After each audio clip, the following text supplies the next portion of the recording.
Assalamualaikum warahmatullahi wabarakatuh. Hari ini kita masuk ke pekan kelima. Materinya adalah tentang desain interface atau desain antar muka.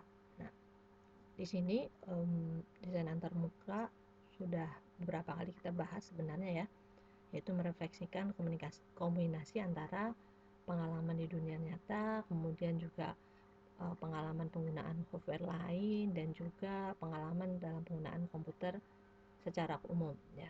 Jadi beberapa pengalaman-pengalaman yang tadi dikombinasikan untuk kemudian dijadikan atau dibuat sebagai acuan dalam mendesain sebuah antarmuka. Kemudian ada action yang eksplisit dan juga yang implisit ya. Kalau yang eksplisit contohnya adalah kondisi yang jelas dalam memberikan petunjuk untuk memanipulasi sebuah objek. Sedangkan kalau implisit berarti dia hanya memberikan kesan visual saja untuk memanipulasi objek ya. Jadi kadang ada perintah-perintah yang eksplisit, misalkan tekan tombol ini gitu ya, itu udah berarti misalnya itu adalah kondisi yang eksplisit. Kalau yang implisit misalnya adalah kondisi-kondisi yang kita sudah tahu tanpa harus diperintah, kita sudah tahu apa yang harus dilakukan. Nah, adapun dasar dari desain muka diantaranya adalah manipulasi secara langsung, yaitu user mendapatkan dampaknya dengan segera setelah melakukan suatu aksi. Ya, jadi misalkan ketika kita melakukan enter, nanti langsung terjadi perubahan ya dari apa yang sedang kita kerjakan. Kemudian user control, user bisa mengontrol dan menginisiasi sebuah aksi ya. Ada feedback dan komunikasi. Jadi seperti yang kemarin Ibu sudah contohkan, misalkan sebuah aplikasi biasanya ada feedback ya. Feedback itu agar merupakan sebuah bentuk komunikasi antara komputer dengan user ya. Kemudian setelah itu ada konsistensi ya, dan juga ada what you see is what you get. Di sini misalnya apa yang terlihat di layar itulah yang nanti akan didapat atau output yang akan kita dapatkan. Kemudian ada aesthetic integrity, ini adalah bagaimana informasi diorganisasikan dengan baik atau dikumpulkan dengan baik. Kemudian konsisten dengan prinsip desain visual yang baik ya. Nah, desain interface sendiri meliputi program secara internal dan juga secara eksternal, dan juga desain dari antarmuka atau interface penggunanya. Dalam hal ini desain interface itu diarahkan oleh beberapa informasi yang diperoleh dari model analisis ya. Informasinya berupa apa ya tadi, misalkan pengalaman dari pengguna dari penggunaan software yang lain, pengalaman pengguna dari penggunaan komputer secara keseluruhan, itulah yang kemudian dijadikan model analisis untuk mendesain sebuah interface. Kemudian untuk mendesain software yang baik, yang pertama adalah harus memiliki performa yang tinggi ya. Jadi jangan hanya misalkan tampilannya bagus tapi ketika baru digunakan oleh beberapa orang saja sudah hang gitu ya. Itu berarti tidak memiliki high performance. Kemudian juga ada software itu harus mudah digunakan. Software yang dibuat mempunyai sifat easy to use atau untuk pemula sekalipun dia bisa menggunakan software tersebut. Penampilannya baik, desainnya baik ya, usernya jadi tidak mudah lelah atau tidak mudah jenuh. Reliability atau handal ya, jadi bisa menjalankan fungsinya dengan baik, misalnya scan ataupun misalkan melakukan fungsi-fungsi lainnya itu bisa dengan baik, itu berarti softwarenya handal.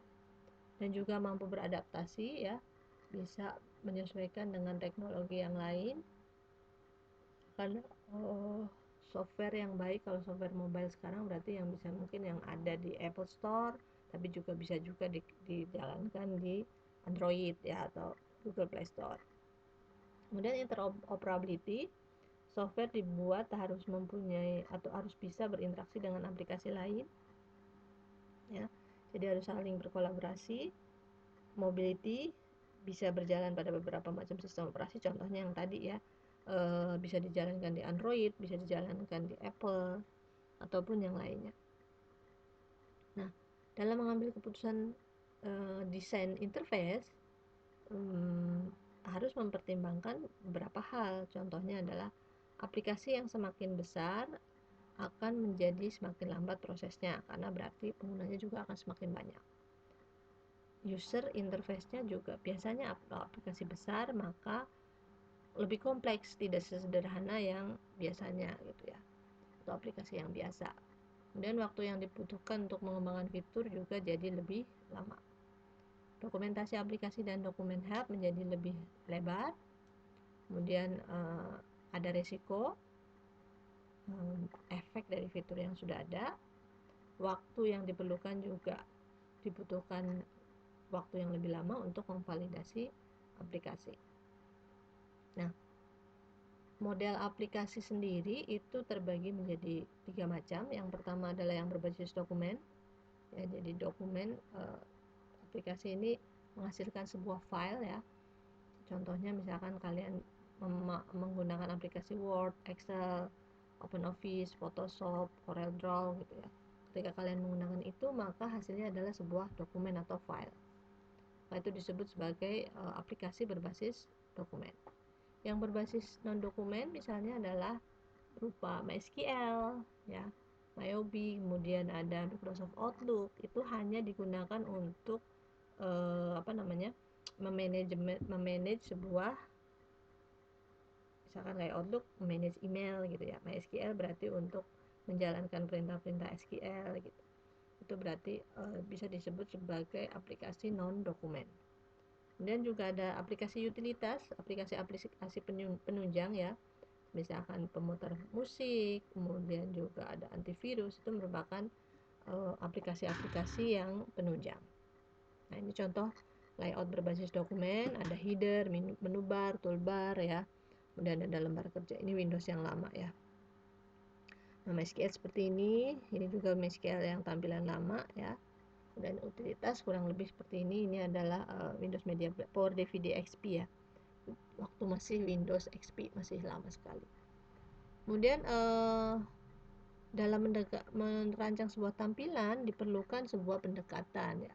Pendekatan itu di sini terdapat 2 pendekatan. Yang pertama adalah user centered design approach. Berarti ketika mendesain fokusnya adalah kepada pengguna ya, untuk merancang sebuah desain.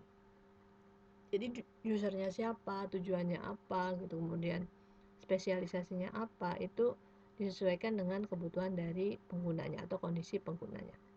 Sedangkan yang kedua adalah user design approach. Untuk user design approach, pendekatan interface-nya dibuat oleh programmer untuk user ya. Jadi programmer mengira-ngira aja kira-kira yang perlu dibutuhkan user, yang perlu dibutuhkan oleh user itu apa saja. Di antara kedua ini bisa dikombinasikan juga, tapi biasanya akan lebih baik kalau menggunakan user centered design approach, meskipun waktunya akan lebih lama ya. Nah, itu tadi untuk pendekatan dari cara merancang tampilan. Nah, prinsip dan petunjuk perancangannya dari mulai urutan perancangan, yaitu memilih ragam dialognya, misalkan yang kemarin kita sudah bahas, apakah mau berdasarkan menu, apakah berdasarkan form filling ataupun yang lainnya. Dan merancang struktur dialognya, apa saja yang perlu diisi atau apa saja yang perlu ditampilkan, dan format pesannya seperti apa ya. Kemudian perancangan penanganan kesalahannya bagaimana, yaitu juga perancangan dari struktur datanya. Kemudian yang kedua adalah perancangan tampilan berbasis teks ya, dari mulai urutan penyajian, kelonggarannya, kemudian pengelompokan teks-teksnya tersebut, relevansi atau kesesuaian dan konsistensi serta kesederhanaan. Kemudian kalau berbasis grafis, maka faktor yang diperlukan adalah ilusinya, kemudian urutan visual dan fokus penggunanya, struktur internalnya, kosakata grafis yang konsisten, dan juga kesesuaian dengan media. Dan juga nanti ada waktu tanggap yang perlu kita perhitungkan, dan juga penanganan kesalahan ketika terjadi error, baik itu ketika di-compile ataupun ketika di running. Ya. Untuk antarmuka atau interface grafis sendiri, ini adalah bentuk-bentuk Nah, untuk komponen antarmuka grafis ini adalah bentuk tampilan antarmuka yang biasanya dipakai dalam paket program aplikasi ya. Biasanya bisa berupa teks ataupun grafis. Kemudian bisa tombol atau icon atau button gitu ya. Checkbox, text area, kemudian ada radio box atau list box ya. Kemudian di sini contohnya tombol tekan untuk mengaktifkan suatu aktivitas ya, atau disebut juga dengan button ya, button gitu ya, karena ketika kita menekan tombol tersebut maka akan terlihat bahwa tombolnya masuk ke dalam layar monitor. Kemudian tombol text field itu berarti kolom seperti ini banyak sekali di form filling design ya. Kemudian ada text area berarti text field cuma lebih luas ya, biasanya digunakan untuk pengisian alamat atau mungkin pendapat dan lain-lainnya. Kemudian spin box itu biasanya untuk tanggal atau tahun ya, yang berisi panah ke atas dan juga panah ke bawah, itu disebut dengan spin box. Ada checkbox berarti yang bisa dipilih lebih dari satu. Kemudian radio button atau tombol radio itu pilihannya hanya satu yang bisa dipilih. Kemudian ada list box. Biasanya kalau list box dengan bedanya dengan checkbox apa Bu? Kalau dengan text box apa Bu? Kalau list box itu listnya nanti muncul di bawah seperti ini. Jadi kita bisa tahu apa yang pilihan-pilihan yang ada di dalam box tersebut. Combo box seperti ini juga hampir sama dengan list box ya, tapi pilihannya tidak terlihat. Jadi ketika kita klik panahnya hanya satu option-option tersebut yang akan berganti, tapi pilihan secara keseluruhannya tidak akan terlihat. Nah, kemudian ketika kita merancang sebuah tampilan, kita bisa menggunakan alat bantu piranti sederhana ya. Piranti bantu yang dijelaskan di sini misalkan menggunakan, kita buat dalam kertas kosong atau dokumen ya, atau misalkan Word boleh, Excel boleh. Kemudian nanti kita kasih nama dengan nama misalkan lembar kerja tampilan. Disajikan atas 4 bagian, misalkan nomor lembar kerja, bagian tampilan, navigasi, dan juga bagian keterangan. Nah, contohnya seperti ini. Ini kalau ditulis dengan tangan. Nah, ini kan bisa kalian desain juga misalkan dengan menggunakan Visio atau bisa juga menggunakan Microsoft Word, Excel ataupun yang lainnya yang mudah saja yang kalian mau gunakan, kira-kira apa saja. Nah, ini contoh pembuatan LKT atau lembar kerja tampilan. Ada juga jaringan semantik tampilan untuk mempermudah programmer saat ia menulis program disesuaikan dengan navigasi pada setiap lembar kerja. Nah, pada jaringan semantik terdiri atas dua komponen, yaitu nomor dan juga transisi yang menyebabkan perpindahan ke tampilan yang lain ya. Biasanya dikasih notasi dengan tanda panah. Contohnya seperti ini. Ya.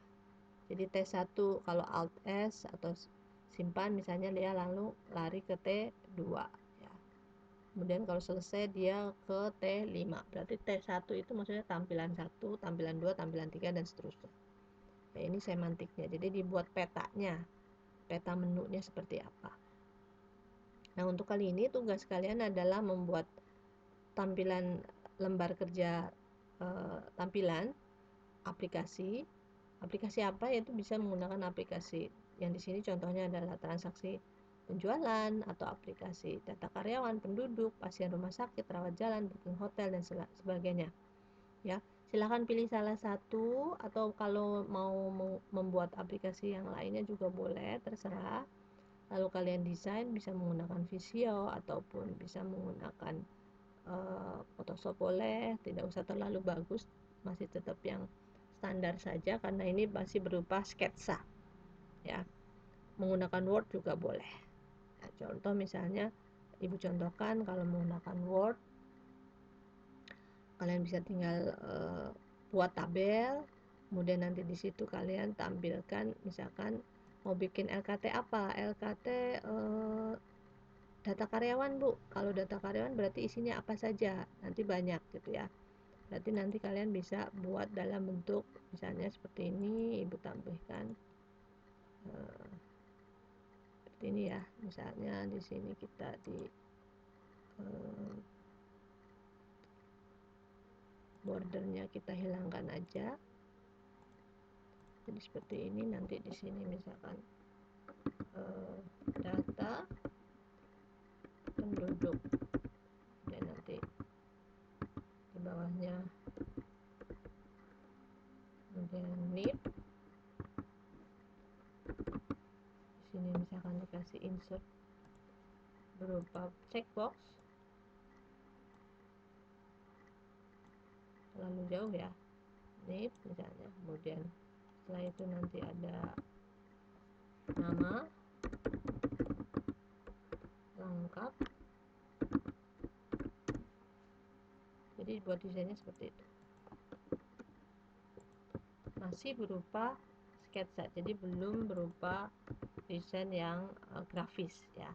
Silahkan dibuat nanti berupa desain sketsa seperti ini. Aplikasi yang mana terserah, kalian bisa menggunakan aplikasi yang tadi Ibu sampaikan, yaitu yang ada pilihan di slide, atau mau bikin aplikasi yang lain Bu, boleh ya. Bentuknya seperti apa? Kurang lebih bentuknya seperti contoh LKT yang seperti ini, tapi tidak ditulis tangan. Bisa menggunakan Visio ataupun diagram yang lain, atau bisa juga Microsoft Word, Excel, dan sebagainya ya. Jadi itu tugas untuk pertemuan kelima. Untuk materinya Ibu cukupkan sampai di sini. Jika ada pertanyaan silahkan sampaikan melalui WhatsApp group. Terima kasih sudah menyimak. Assalamualaikum warahmatullahi wabarakatuh.